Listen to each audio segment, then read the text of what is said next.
in the next couple of days, right? On Monday, your second worksheet is due, right? I will get back your first worksheet back to you in advance of that, so you sort of know going into it how you did the first time around. And as I mentioned to Sophia too, that if the first one, like there's some problem understanding the directions and that got in the way of a good grade, it won't kill you if you show improvement with the next one. The second thing, of course, is that your top 3 choices for a research project topic, right? Choosing a painting from the National Gallery. That's also due on Monday by email. That doesn't require any research, but it may require a little bit of a time commitment, trying to figure out what work of art you want to see, or excuse me, to work on. I'll be here all day Monday, right? My office might have to be here all day anyway. So if you want to come in and talk about it in advance of class, you can do that, right? It's a little late to be sort of figuring out. I mentioned I could help you choose something if you wanted me to. But it's getting a little late for that. I got some meetings tomorrow before my class.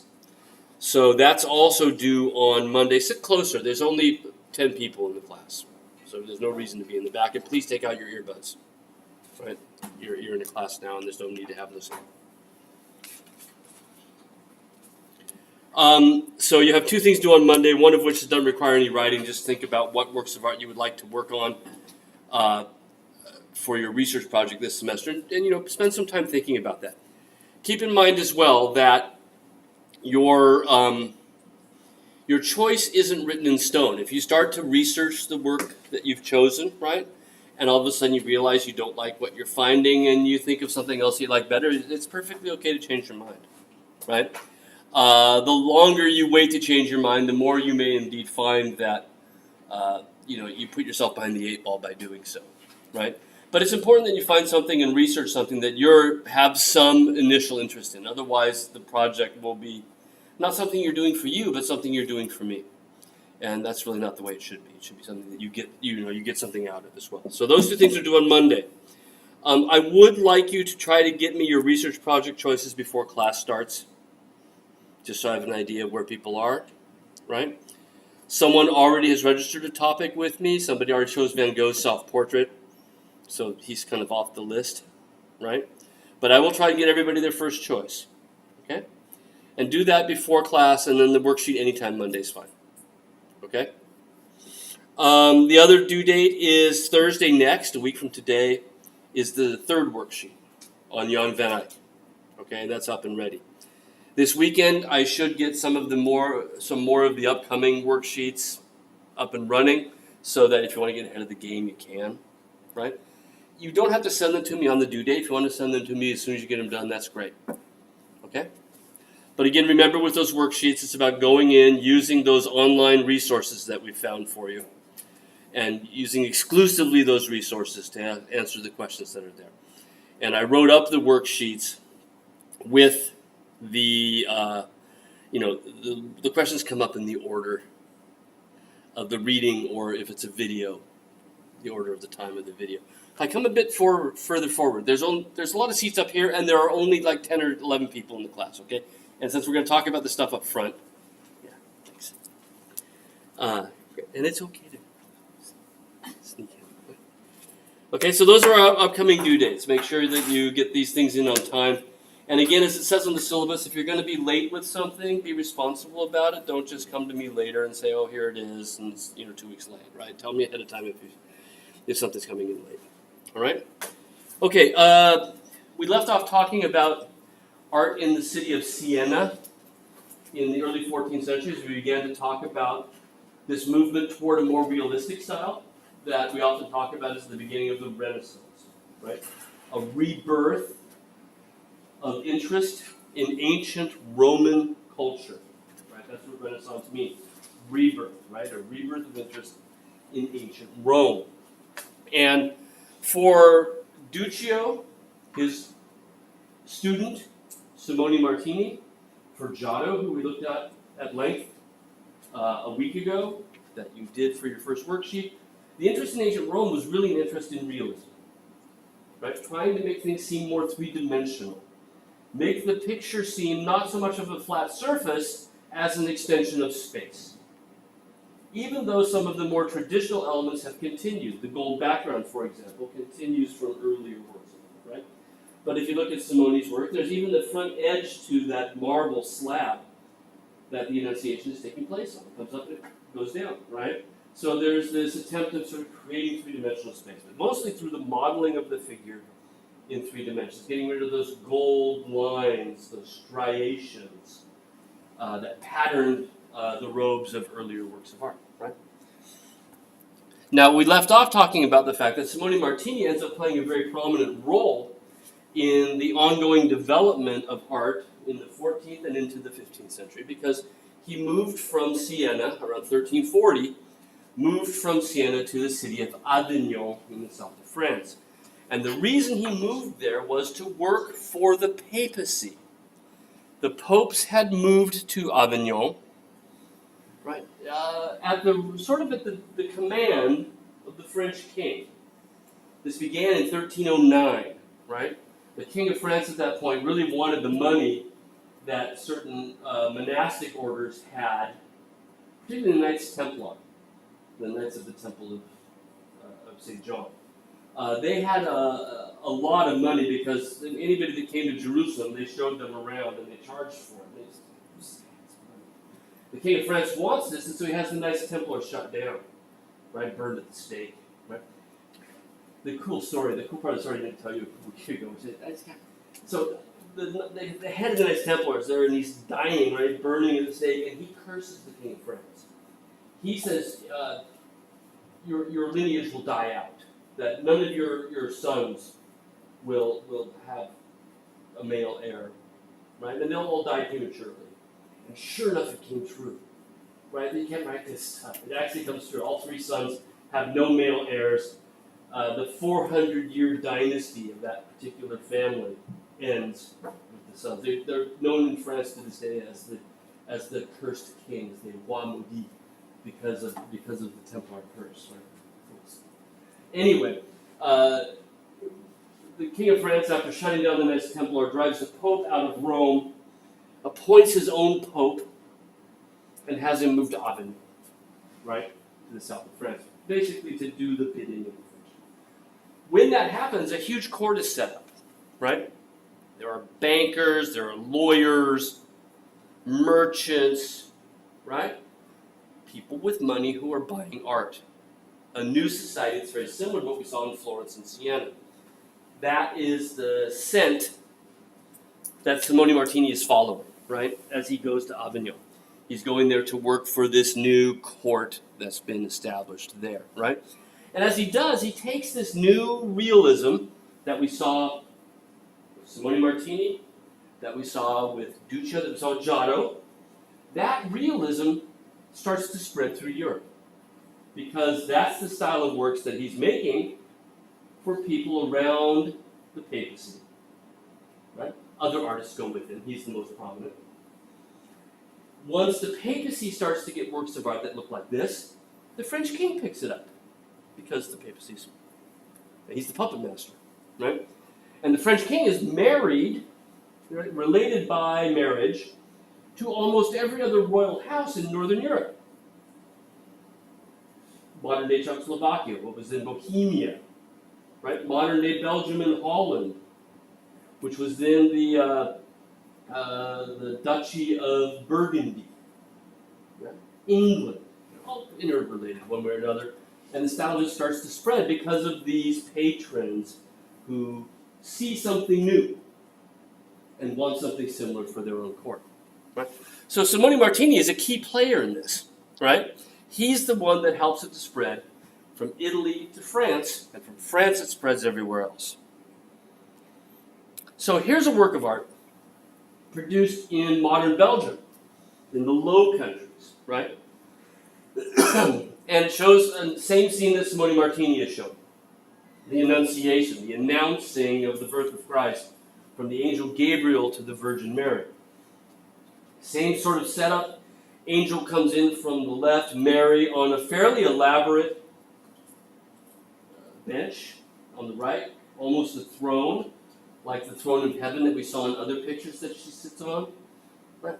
Even more elaborate in this work. We don't know who the artist is, but we do know where it came from. Right? It's an unsigned work of art. And indeed, most works of art are unsigned in this period. Right? So the angels come in, Mary on the right. We still have that gold background. You'll notice that it has the same sort of, we call it tooling, right? Where designs are engraved into the panel before the gold leaf is laid on. And then the gold leaf sort of fits into those engraved patterns. And we see floral patterns, halo on the angel, obviously on Mary, God up above, right? And you can see that some things are really quite similar. Not only does it have that old school gold background, but in addition to this, there's a certain elegance, bright colors, that seem to be derived from this new realism, and in particular the kind of elegant version of it that we saw with Duccio on the one hand, and his pupil Simone Martini on the other. In addition to this, a lot of things repeat as we look at it, right? Not only does the angel always come in from the left, but we also have the dove of the Holy Spirit descending from God toward the Virgin Mary. Now it's made its way a bit further. In Simone Martini's, it's up under the arch, surrounded by angels in half length, right? Now it's all by itself, and instead of the angels, we have God the Father. My guess is that God the Father was originally up here, right? He's missing. That would make sense, right? You have prophets there and there. Make a lot of sense, and that would be God up above. And here we've got him up here holding a book, right? In this case, we also notice that the Virgin Mary is leaning into the message. She doesn't have that sort of frightened look that we talked about a week ago in Simone Martini's, where she seems a little shocked by seeing some guy come into her bedroom and tell her she's going to get pregnant. Right? So she's now, acquiescing, right, to the message. She's more receptive, if you will. She also looks significantly daintier, doesn't she? Part of that is the scale difference. Simone Martini's work about 9 feet tall. This one is for private use, and it's about like this, right? Maybe a foot tall. Because it was intended to be looked at, right, like a book, right? But notice the brightness of the colors everywhere, right? And part of these has been shut up, closed up, which means the colors haven't faded or oxidized quite as much. But there's still a sense of elegance throughout the work that's really kind of derived from Sienese painting. Got some nice details of this. Again, it's in the Walters Art Museum in Baltimore, so you can just go up and see it if you want to. Here's a nice close-up. Remember, this is painted on wooden panel, and the paint is still tempera paint, right? Mixed in with egg, so it dries opaquely, and you can see the strokes on the hands that the artist has made. But you can also see the richness and the sumptuousness of the fabrics. That's something we saw in Simone Martini's. I think we saw in Duccio as well, right? The elegance and refinement of the line in her hair, in her drapery. The amount of detail in that throne has actually gone further, I think, than Duccio or Giotto in that respect, right? There's something sort of hyper-detailed, especially about the architectural bits on the top. Right? Look really detailed. And those details extend to other things that we can see throughout the picture. For example, the use of words everywhere. How the picture talks. I had a talk with IT about my Wi-Fi connections. Right? We talked before about the fact that the Annunciation is where the angel says to Mary, right, you're going to be pregnant. But that's not what he says. He says, "Behold, full of grace, God is with you." Right? And in Simone Martini's panels, those were gold letters that were upraised between the mouth of the angel and the ear of the Virgin Mary going across the panel, right? Here, he holds a scroll with those words, Ave gratia plena Dominus tecum, right? Behold, full of grace, God is with you, right? And what's interesting is the words that the Virgin says back, right? And this comes from the Bible. The words she says back when she hears this message, she says, "I'm a servant." Right? In other words, I'll do whatever you ask. Right? That's my response to the message. Whatever you ask me, I'll do. And the words that she says to get that idea across is, "Behold, the handmaiden of God. Right? I don't know, handmaids, right? It's not like that, right? Not with the red shawl and the white hat. But handmaiden is someone who's just a servant, right? Maiden of the hand. Right? And those words that she speaks back are actually printed in the book she's been reading. Eke and Chila on the left-hand page, right-hand page, Domini. Right? Behold the handmaiden of God. So the picture speaks to us in a number of different ways, right? In other words, the book that she's ostensibly been reading, which is the book that we saw in Simone Martini, she was reading there as well, right? The book that she's ostensibly reading, we read instead, right? We share her experience in a way. I also like how the pages of the book are flipping, almost as if to suggest that the angel came breezing in, right? And the pages get upset as the angel breezes in from the left. And that's something we'll see in other works of art. We will see 3 or 4 annunciations before the day is over, right? And then up above, God speaks as well, and he also has a book open. And his says Alpha and O, Alpha et O, Alpha and Omega, the beginning and the end. This is a reference to Jesus, right? He is the Alpha and Omega. He is the beginning and the end. Alpha is the first letter of the Greek alphabet. Omega is the last, right? So these are God's words, and you'll notice that he now is blowing, right? The dove of the Holy Spirit comes from the mouth of God and down toward the Virgin Mary. And this is again that moment of incarnation, the moment when Christ becomes human, right? The Annunciation. You can also see, if you look closely in the sky, that parts of the sky start to morph and become angels behind him, right? Almost imperceptible at first. So the style that we saw, beginning with Duccio Giotto, translates, because of Simone Martini, to Northern Europe, and we start to see it already here in Belgium, right? Modern Belgium. Belgium wasn't a country until the 1830s, right? This work, when it was originally made, was made as part of what we call a polyptych.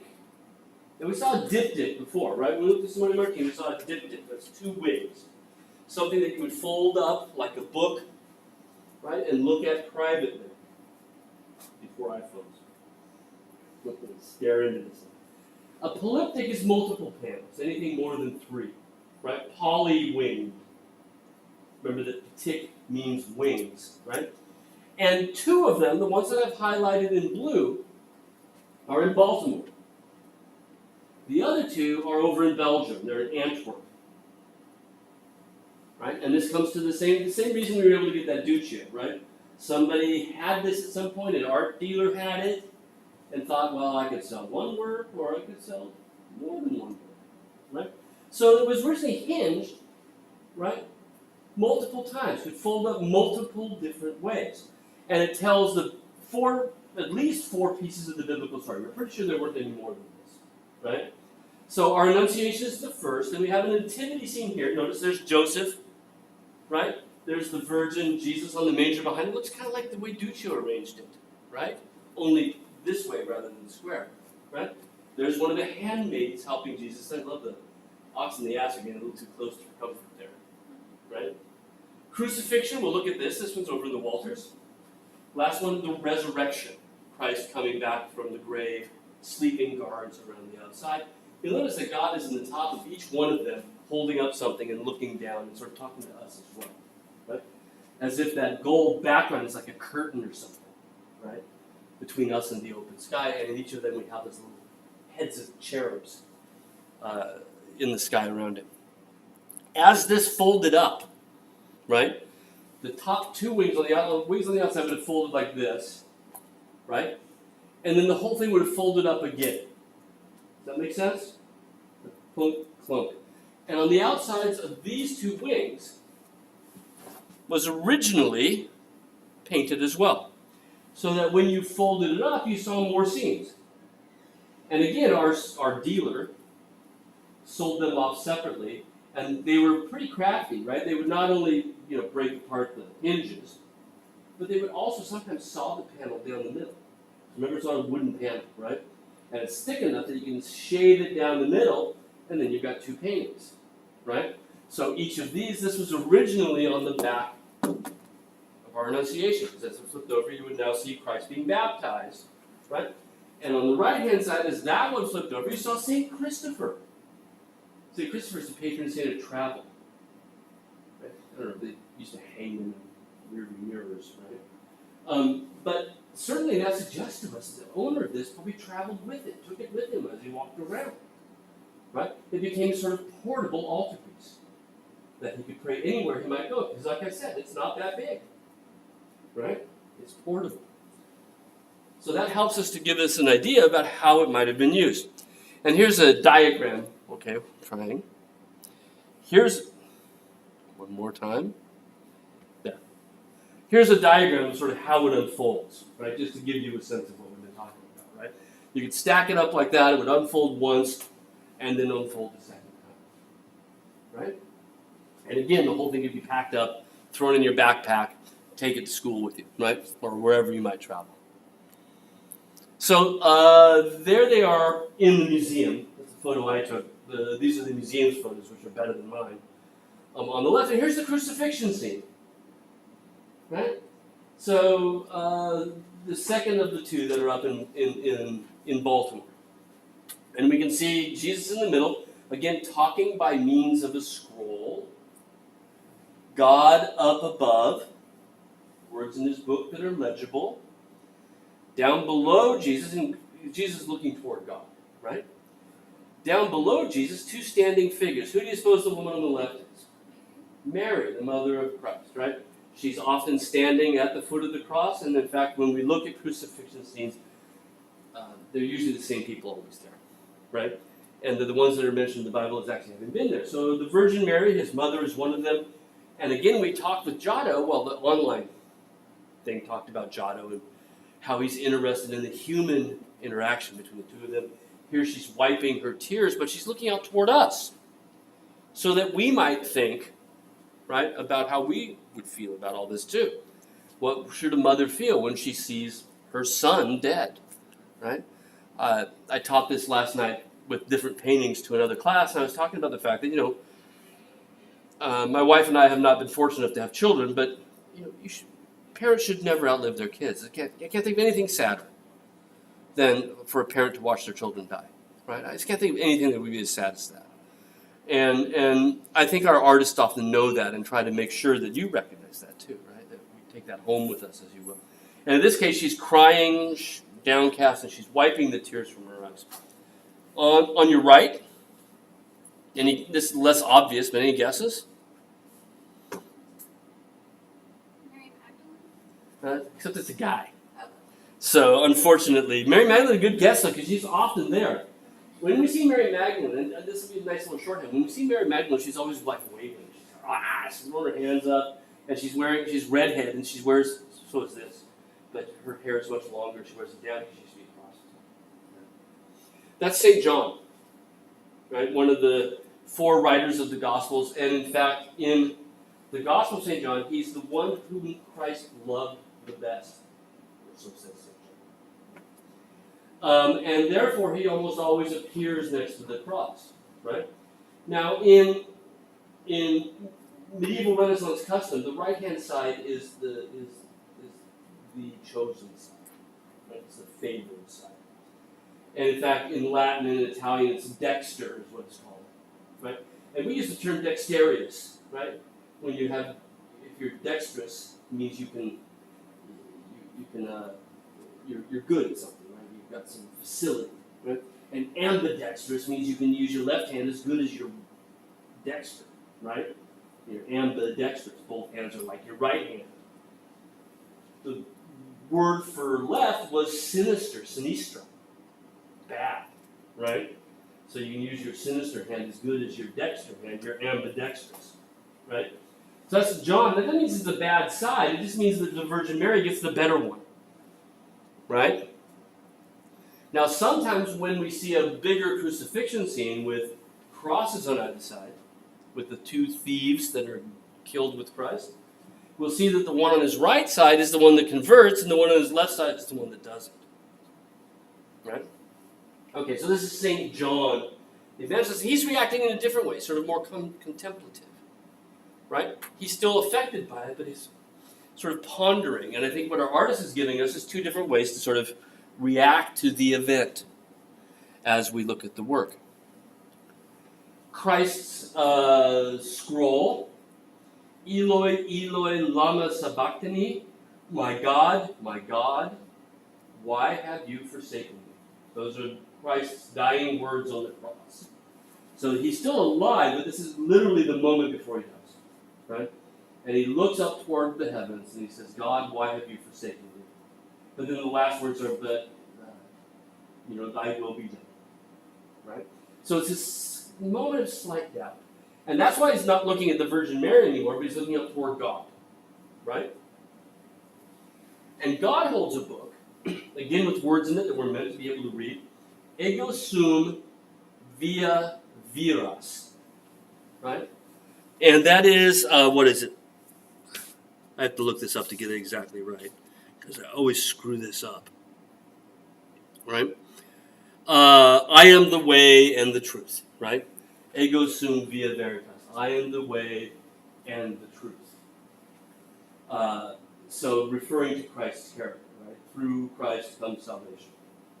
And again, this was meant to be used privately for prayer by a Christian in the Middle Ages. With this idea that it functioned as a sort of portable altar for this patron, whoever paid for it, right? You'll notice that there are four angels here. I like how one of them leaves a jet trail behind. Rocket angel coming in from the left. But you'll notice what they're doing there. Each one of them, it's a little difficult to see, but each one of them is carrying a gold cup. So there's the base, there's the stem, and there's the chalice. You see that now? It's in the gold leaf, and it's just inscribed barely. Here you can see it just a little darker here. Stem, like a wine goblet. Right? And you can see it maybe best down here at the bottom where it overlaps with the throne. In fact, is that my next slide? No, it's not. They're collecting Christ's blood in cups.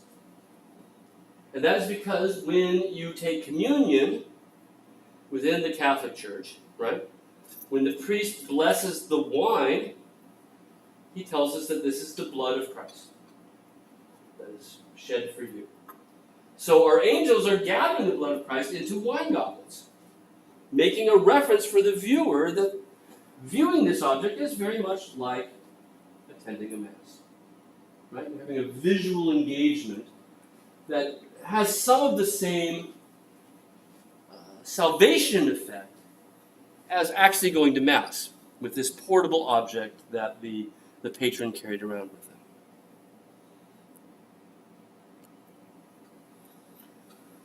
Now, like I said, this is the international Gothic style, right? It's that style that started in Siena and Florence and spreads. The work on the left from the Walters was done in Belgium. The work on the right at the National Gallery here in D.C. was done in Germany. Fairly nearby, but they're different political entities. Right? This was done in the city of Cologne, Germany. And look how very similar they are in style and in subject matter.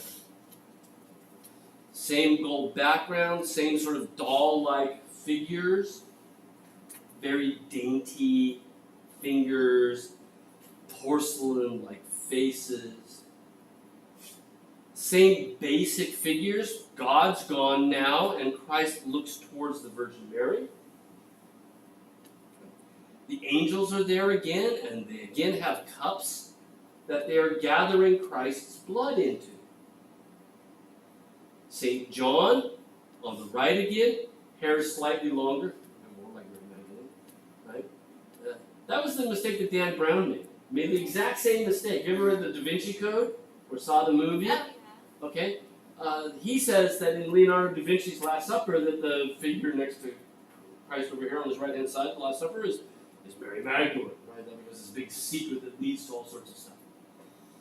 It's John the Evangelist, and because he's Christ's beloved apostle, artists tended to make him look more beautiful, almost becoming androgynous. Right? So Dan Brown's off his rocker, right? There's John the Evangelist, Christ's beloved apostle, looking even more beautiful still, right, off his left hand. We have two additional figures here as well. And I think I have details to show us who they are. Right? The figure on the left holds a spear in his hands. The spear goes all the way up toward that angel above him. Right? The figure on the right is dressed like a monk. And we know he's a monk as well because he's got a monastic haircut called a tonsure. I don't have to worry about it because I lost it. Right? But you would shave the top of your head and leave a ring of hair around, right? And that identified you as a monk. Right? And that's what he's wearing as well. And then he has monastic robes on too. Right? Let's take a look at some of the details. There we can see maybe a little bit better. I saw Madison not being able to see the chalice, but now we can see it's outlined in black on this one, right? And the blood as it comes from Christ's hand is now about to be collected by the angel there so that we can then sort of be reminded, right, that the blood of Christ is the wine of the communion. Notice the interest in blood as well on his forehead where the crown of thorns has pierced it and he's bleeding, dripping even down his shoulder. There's our figure on the left. He is the Roman soldier at the crucifixion, and we find out about him from the Bible, but he was elaborated later. His story was sort of embellished. One of the soldiers pierced the side of Christ because of the wounds that Christ has. There are basically 5 of them, 1 in each foot, 1 in each hand, and in his side. Those are the big ones, right? And he pierces Christ's side, and the Bible tells us that blood and water flowed from the wound, right? It's part of the torture of Christ. Well, medieval Christianity picked up that story and embellished it and said that the centurion who pierced Christ's side was converted because of the process.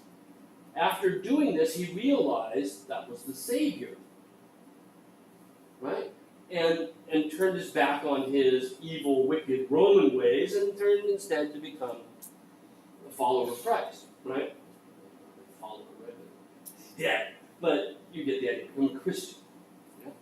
And they even went further with that, embellishing that story to say that he didn't know what he was doing when he was piercing Christ's side because he was actually a blind soldier.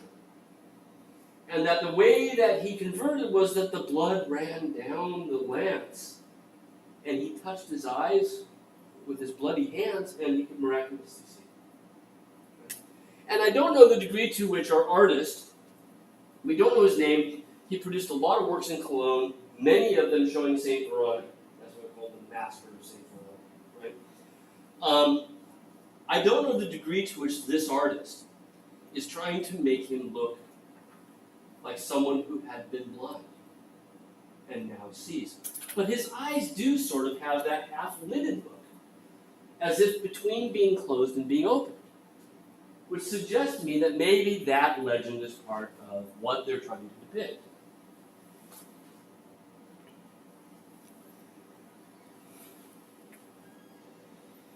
There we go. The figure on the other side is a contemporary figure. He is not a member of the story. He is instead a monk. And from his robes we know which monk it was, and from some records around Cologne we even have a better picture of this. He's a member of the Carthusian order. This was a reformed order. They believed in very strict rules. They wore only white. And we know that this work was in fact commissioned by his brother and then donated to the abbey where that monk lived. And when the brother paid for the work, he asked the artist to include a portrait of his brother in the picture. Now, we talked about this before, right? It's not uncommon to see this sort of thing, right? In the homework for the first worksheet, there's Enrico Scrovegni in The Last Judgment holding up his church, right? Second worksheet, we see Philip the Bold kneeling in front of the Virgin Mary. We see Philip the Bold maybe in the guise of one of the prophets, right? It's very common to see this sort of thing. That when you pay for a work of art that is meant to help your prayers, get yourself in there praying, right, as part of that commission. In this case, it was done by his brothers. Same idea. right? So our Carthusian monk, whose name we don't know for sure, this was given to his abbey in his honor, right? And was used by him and others in the abbey for their personal prayers. Again, very much part of this international Gothic style. The gilded background, the bright, sumptuous colors, these dainty, doll-like figures, and again, this sense of the beginnings of realism, right, is part of this international Gothic style. Interestingly enough, and just by coincidence,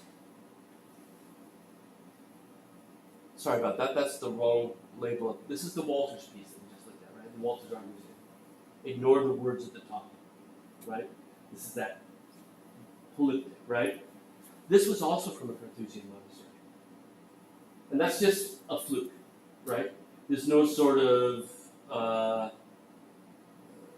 cause and effect here, right? It's just by a fluke. We know that this one was done for a Carthusian monastery.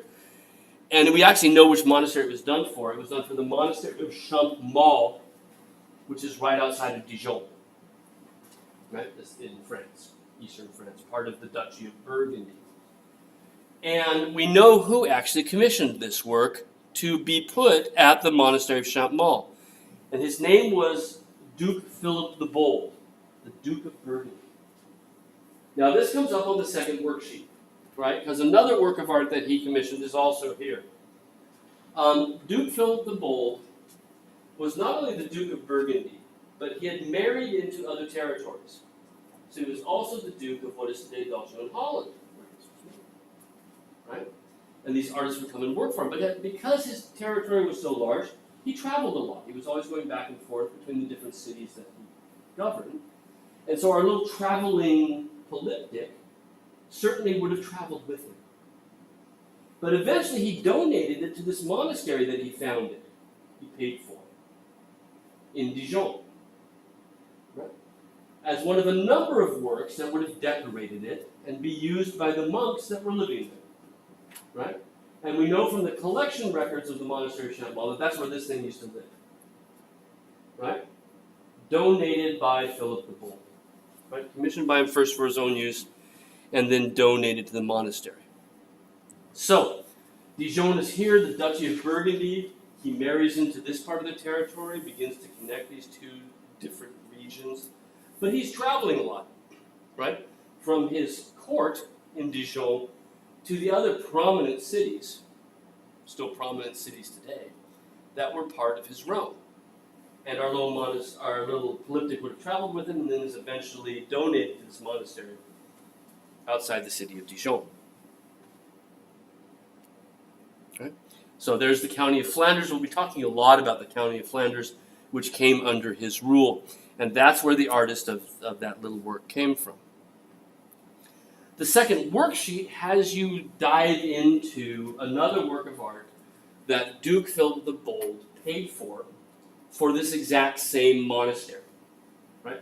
So the famous Well of Moses, which we won't talk about here in class, one of my favorite works of art, right, was in that little building inside the cloister at the monastery, while our polyptych wound up in the chapel over here in the right corner. Right? So both of these works would eventually have been seen more or less in the same context. Right?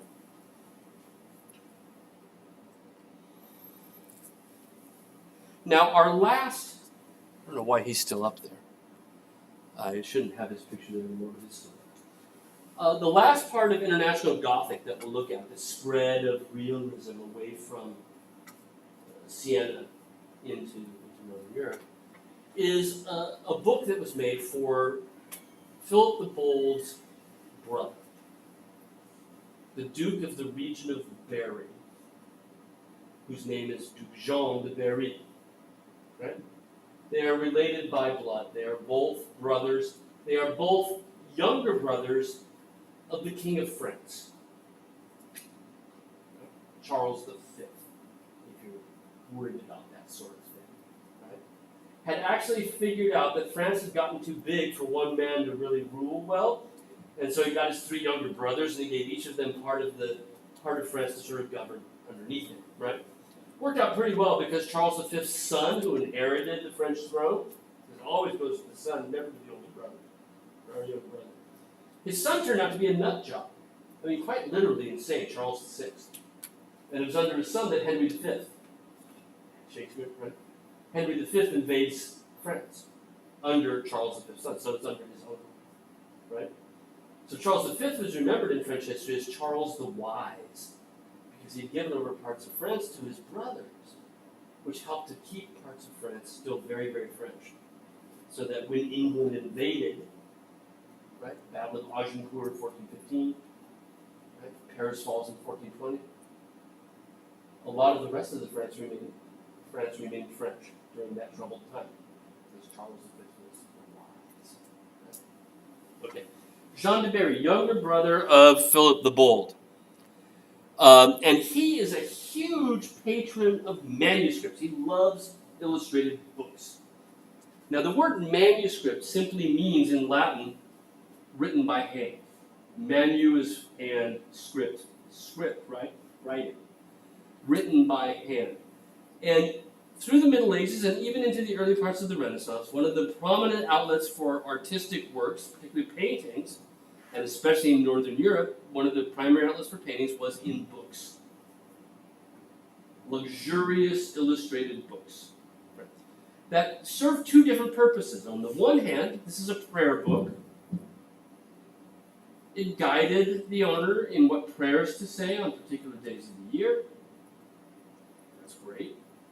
But on the other hand, they're luxurious objects to show off to your friends. Right? Or even just to please your own self with their beauty, their sumptuousness.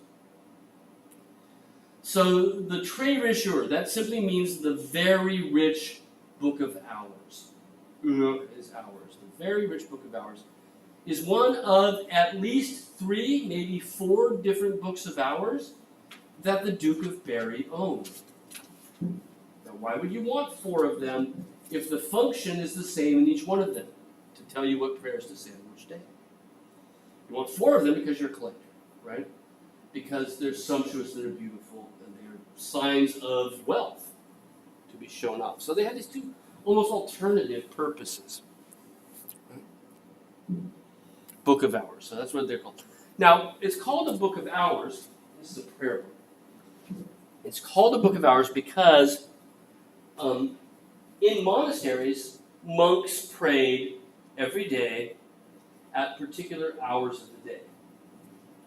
Right? There were the 9 monastics, 7, 9 monastic hours during the day that they are called to pray together.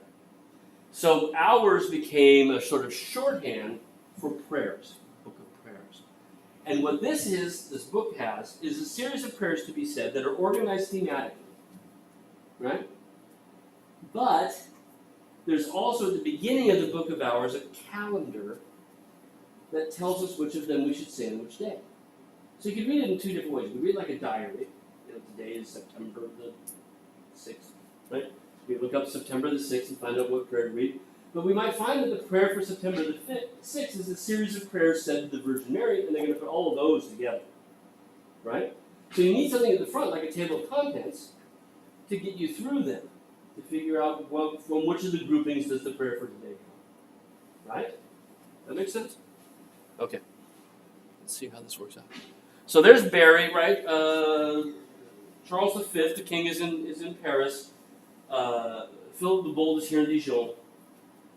Duke Jean gets the region of Berry, right? The 3rd brother gets the Loire Valley over here, right? Other parts of what is today France weren't France in and out, like Brittany, right? Wasn't France yet, okay?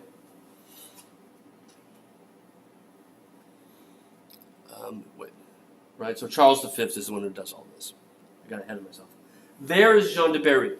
Pretty easy to pick out for a couple of different reasons. One, he takes a pretty prominent position, even though he's behind the table. You'll notice that almost everybody else in the picture is kind of crowded together. But Jean sits big at the table. That massive fur hat, right, on. And he's being served, and he's entertaining guests, and he's talking to them, and his words are there hanging in the air in gold saying, "Come forth, approach," right, twice over. And people are coming into the room, walking toward him to be given audience, right? You ever see The Godfather? At the very beginning of The Godfather, right? Brando's in that room, right? Don Corleone's in the room, and everybody who comes to his daughter's wedding is coming up, and there's Luca Brasi, practicing his lines. He wants to kiss his ring, and that's kind of what's going on, right? Coming in to ask for favors, right? He's entertaining them. He's got a sumptuous meal being served, sitting in front of a fireplace, right? See the fire screen behind him, that woven wicker fire screen, and you can see the flames licking up behind it. Again, that interesting detail, pretty significant, right? And talk about wealth, conspicuous consumption, you might call it, right? Look how beautifully everybody's dressed. Now, the entire book is about like yay. That means our pictures about like this, right? Like half the page you're writing on. So think about the detail with which this is painted, right? The two figures that are looking at the table that we see from the back, right? Look at how beautifully they're dressed. Look how beautifully everybody's dressed. And Jean de Berry is wearing a robe that is in ultramarine blue, an incredibly expensive pigment. Right? The most expensive artistic pigment that anyone could use. It's more expensive than gold leaf. And it's everywhere. That's ultramarine up above. That's ultramarine in the background. This is a work of art that says, I'm expensive. Right? Also, his robe, a little hard to see in this detail, is decorated with little French royal symbols. The French royal symbol is the fleur-de-lis, right? We use it very well, right? Same what we have. The fleur-de-lis is the French royal symbol. And it's embroidered into his robe in the blue parts here. Because indeed he is the brother of the French king, right? He is royalty himself. Right? So that helps to offset him as being the sort of the centerpiece of attention here. He was a dog lover. He had like 60 dogs. I like him better. I love dogs. But I love this one in the fore. He's like doing tricks, right? Sit, wait. I'm gonna. It's like he's carving some bacon or something like that. He has some prosciutto off of the leg and some ham to give to the dog. And the dog is being a good doggy. He's not jumping up, right? Got some bad doggies too. Those little griffins up on the table. Like, who lets their dogs up on the table, right? But the whole point, of course, is this sumptuousness, right? You're not going to shoo them away from the food. And look what the food's being served in. Gold and silver. And that boat, right? For serving wine or stew or something with these animals sculpted on it. This is all about luxury. People are coming in and they're warming themselves by the fire, right? It's a cozy interior. And in fact, it's so much fire that they've got it deflected, right? It's a really warm place. Because that chimney that he's in front of, heating that entire interior. Behind him is a tapestry. It's kind of interesting. I think the Limber Brothers are playing a little joke here. Because as the figures move their way back, right, there's no real doorway to be seen, even though it kind of looks like there's something back here. Because what's hanging on the wall behind them, you can tell from the top, this is a tapestry lining the walls. And it's kind of difficult to tell, sort of get into this area here, where the real people end and the tapestry people begin. It's a sort of little trick on your eye there, right? And the Limber Brothers are really good this way, with sort of playing with realism, realistic details. And there's a story that one New Year's Day, it was standard for anybody that was part of the court to give the Duke a gift on New Year's Day, just to show still part of the game. And one of the New Year's, this is in the records, and he kept it. They gave him a book, this beautiful book, because they were book illustrators, right? These three brothers, called John, Paul, and Herman, worked for him for 10, 15 years. Right? And they give him this book. It's a new book, and he can't wait, right? Not something he'd asked for up front. They just gave him one out of the blue as a gift. And he'd already had these other ones that are beautiful. What's going on with this book? He can't wait to open it. He goes to open it, and it's fake. It's a box that they painted up to look like a manuscript. They painted it so realistically that he was absolutely sure it was a book. And he loved it. He cataloged it.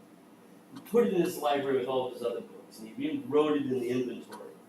A spectacular fake book by the Lindbergh Brothers.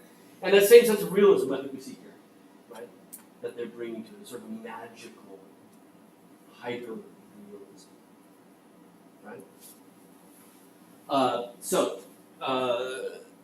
This is the scene. Now, as a book of hours intended to tell us what prayers to say on what day, the opening of the book is a calendar. That's our table of contents, right? And it tells us what page to turn to for the prayer for that day. So with the calendar, on one page, it would have the days of the month, right? And it would tell us who the saint that we should pray to that day is, and where we can find those prayers in the book. Right? So we can find September here. With each of the months, there is also an illustration, right, of a particular activity that illustrates that month. Right? An activity relevant to that month. So, for January, you wouldn't find somebody out playing frisbee in the park, right? You find something that has to do with January. And in this case, warming yourself by a fire, right? It kind of fits into that. Having a feast in a warmed interior, people coming in from outside to warm themselves up by this fire. These activities had been around for about 500 years. We've seen them represented in various works of art going back to the Middle Ages. And we call them the labors of the months, even though there's not much labor here, right? There's no work involved in this one. But it becomes fairly set that for each of the 12 months, there was a particular activity that identified that month. And the labor of the month for January is feasting. Start of the new year, right? The feast. So that's what we see here to illustrate January. As we flip through, and I wish we had time to sort of show you all 12 because they're pretty spectacular, right? Flip through to February, okay? Instead of being inside, we're outside. Instead of being the duke, we have the peasants that work under him and as part of the feudal system. Right? We've left behind the merchants of Italy. We're now back to feudalism. These are the peasants that work for Jean de Berry in the fields, almost as the opposite of Jean de Berry, where he has a lot of fire, they only have a little. Where he is inside, they are outside. Where everyone is sumptuously dressed here, everyone here is in tattered clothing. Where he has tapestries to adorn the interior with this magnificent cloth over his head, again with more fleur-de-lis. They just have their cold, wet clothes hanging on the walls. Right? They're meant to be seen as sort of juxtapositions, one to the next. And again, the level of detail is spectacular, right? Keep in mind the scale. The entire painting is maybe 7 inches tall, right? Maybe 8 inches tall. And you can even see some of the words from the back part of the page bleeding through, right? But there's one of our peasants hauling some wood and moving off toward a little town in the background. Notice the interesting atmosphere and time of year. The smoke coming out of the chimney on the left, the ruts in the snow.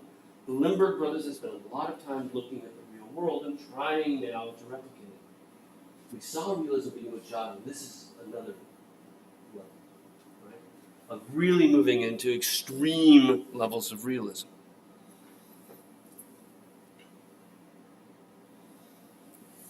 Just great details, right? Chopping down trees to make fire.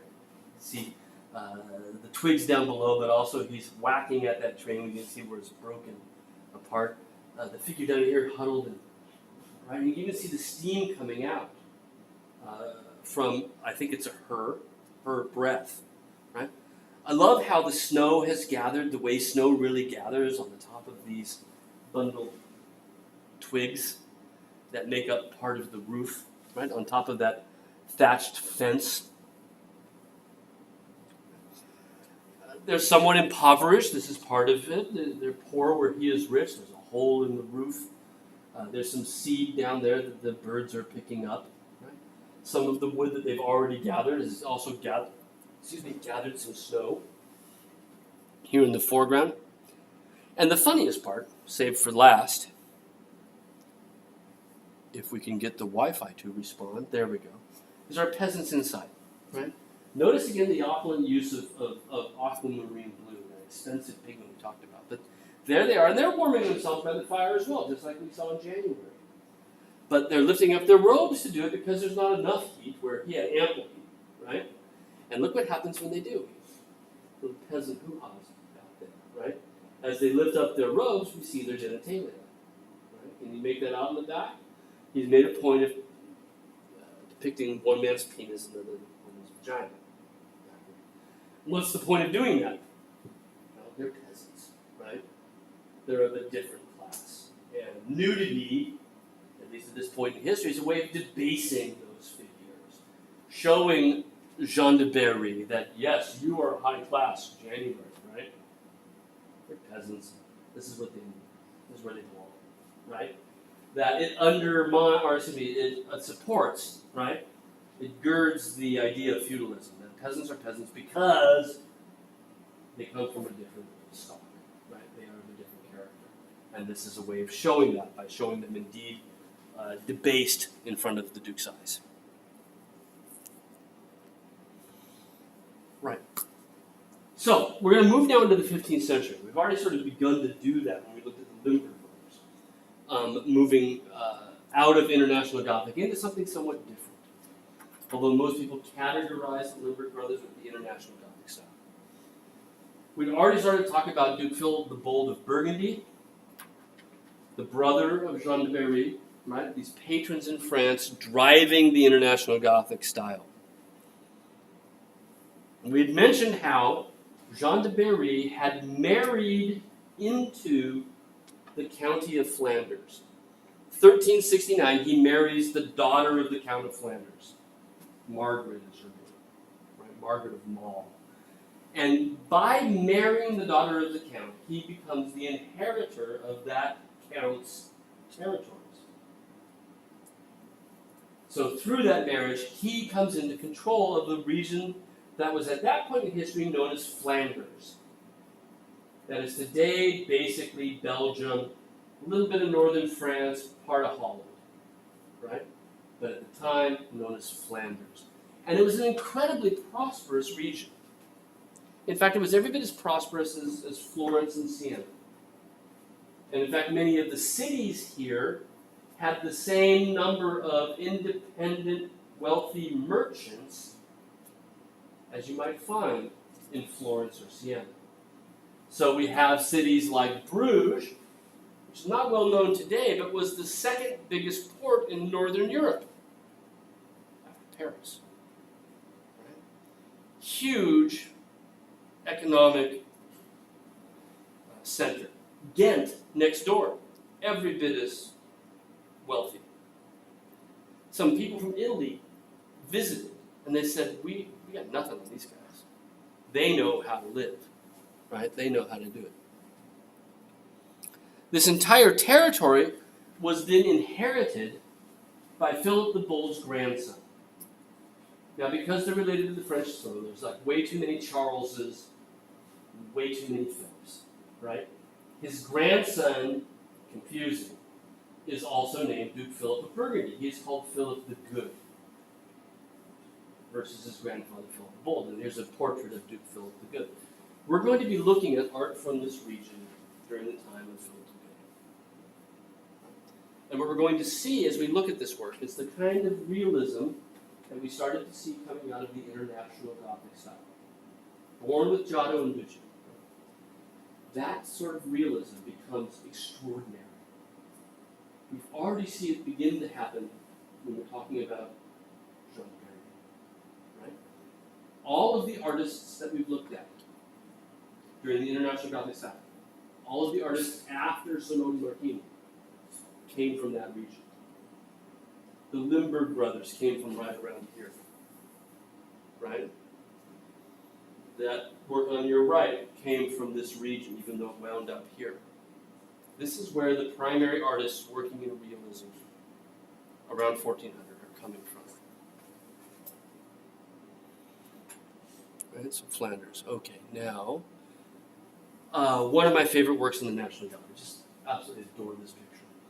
Jan van Eyck is the inheritor and maybe the best proponent of this kind of super realism.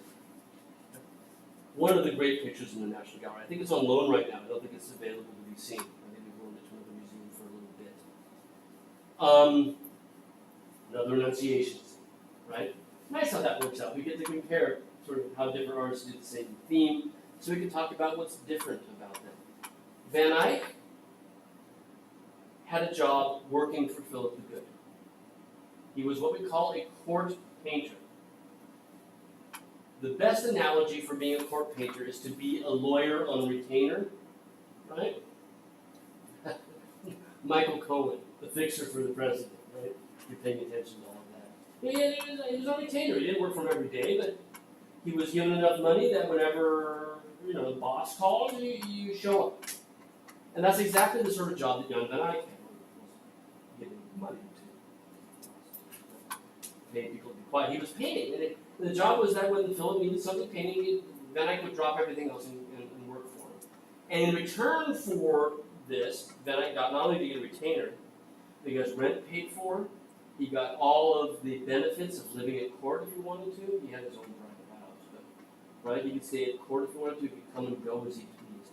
He didn't have to join the Artists Guild and pay guild fees and dues. It was a really nice gig, right? And if the Duke needed him for anything, he would pay him for that work anyway, right? So they'd be extra on top of that whenever anything came up. The interesting thing about Van Eyck and Philip the Good is we don't know really what he did for him. Like, none of the works he actually made for Philip seem to have survived, with the exception of this one.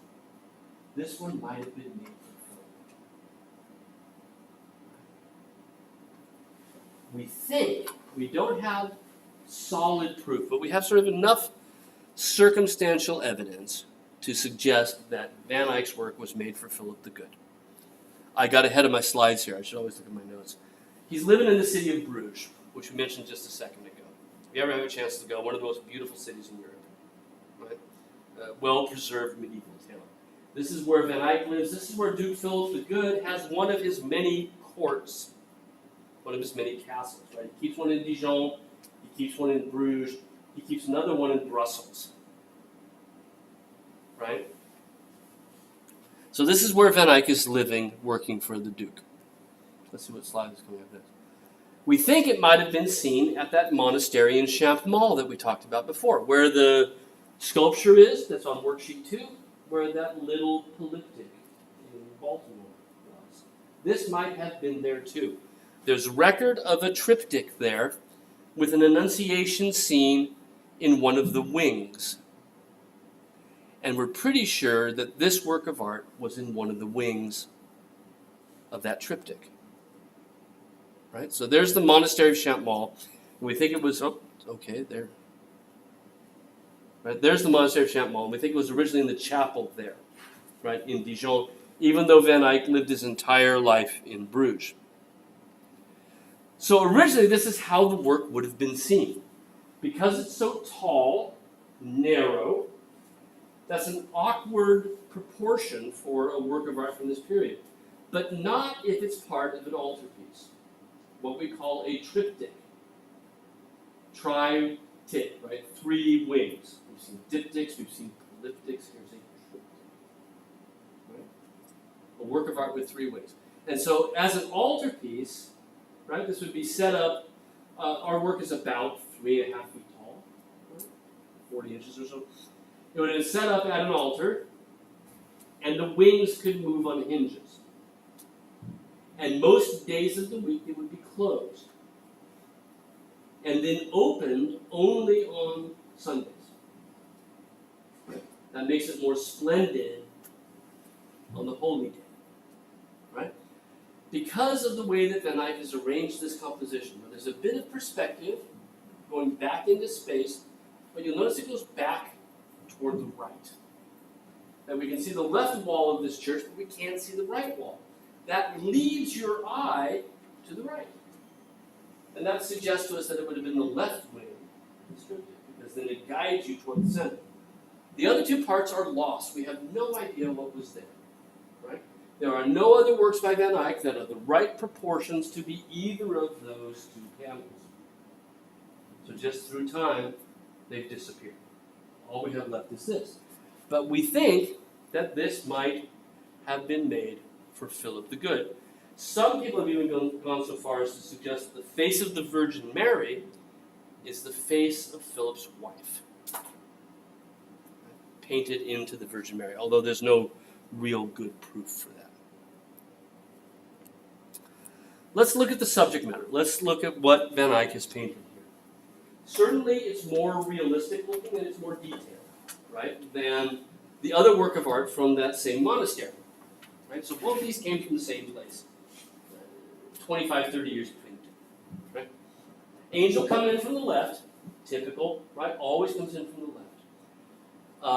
Kneels in front of the Virgin Mary. The Bible doesn't say he kneels, but a writer in the 13th century wrote that out of honor to the greatness of the Virgin Mary, he knelt before her. And artists immediately started doing kneeling angels, doing the Annunciation. So they both come in and kneel. Angel wears red, Virgin wears blue. Right? Other things that we see that are similar here.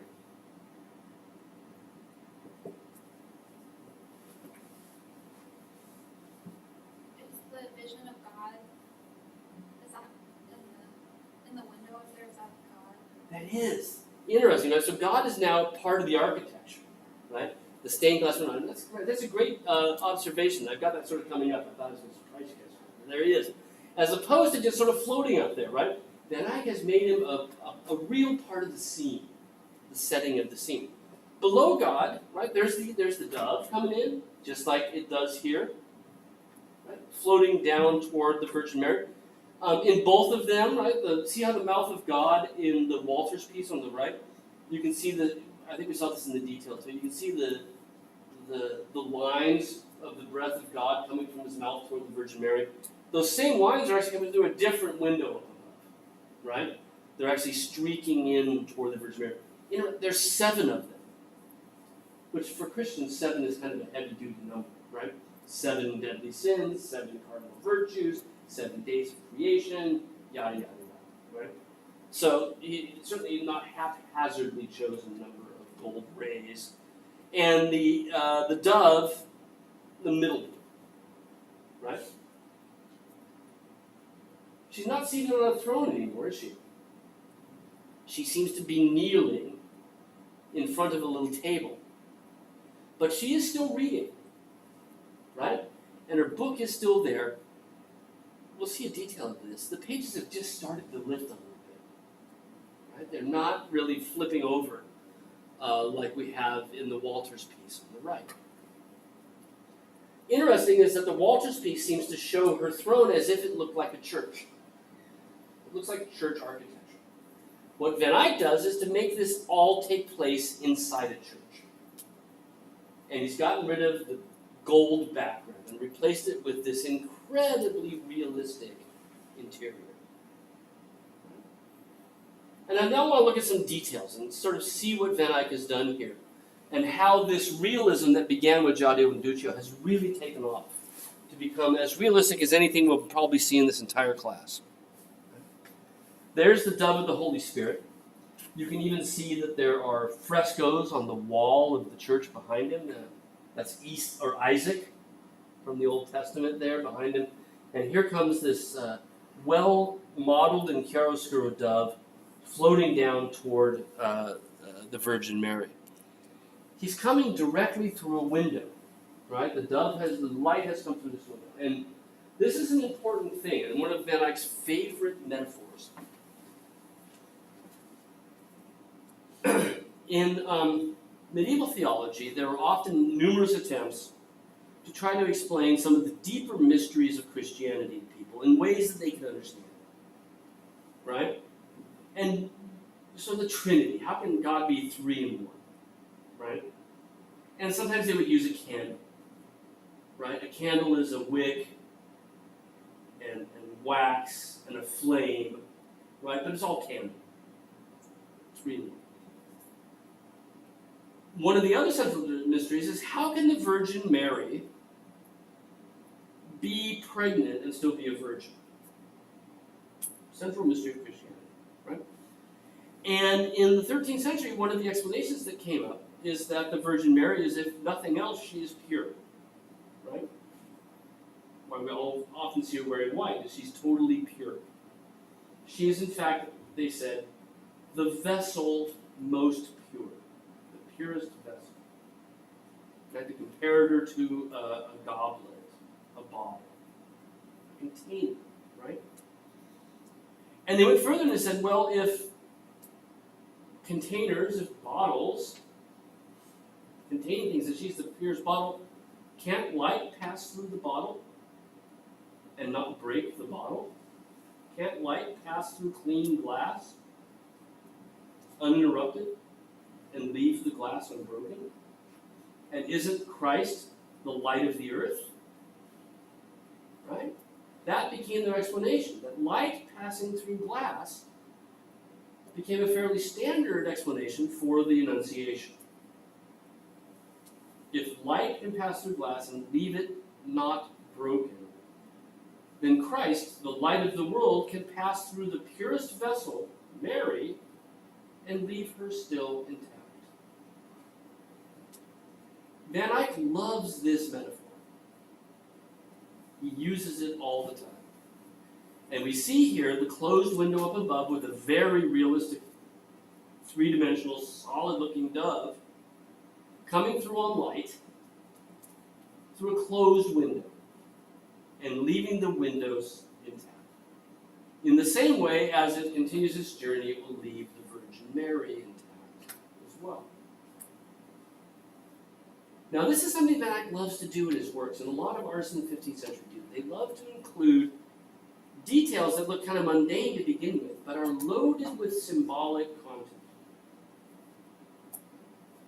Some people even call it disguised symbolism, as if the symbolism is disguised by the realism of the depiction. So, Sophia, you had mentioned God in the mirror, or not the mirror, in the window at the top. One can think about that as sort of being, you pay attention and wow, cool, right? You find it. And that's my next detail, actually, is that, right? There he is, God with angels around him. I don't know why he's standing on a globe that's marked Asia, right? But originally this has been worn down a bit, but he had writings on his book like we saw before. So he's up there still, God is. And this is meant to be the light of God coming from the top and then down below. And you can see that Eyck even includes sort of frescoes around the outside of him. I think this is scenes from the life of Moses up here as well, right, at the top. Look at a couple more details and then we'll quit. Look at the book, right? Here's the book she's in. And look at how exquisitely painted it is, how extraordinary the detail of this is, right? The page is slightly bent. Books at this time were on parchment, animal skin, rather than paper. And so it's a much stiffer sort of page, and you can see that stiffness in the corner there. And we can almost make out the book, but this is a fairly small detail. So it's maybe like that on the page. And he doesn't actually paint individual letters, except for the letters at the top of the page. No one's been able to identify the book.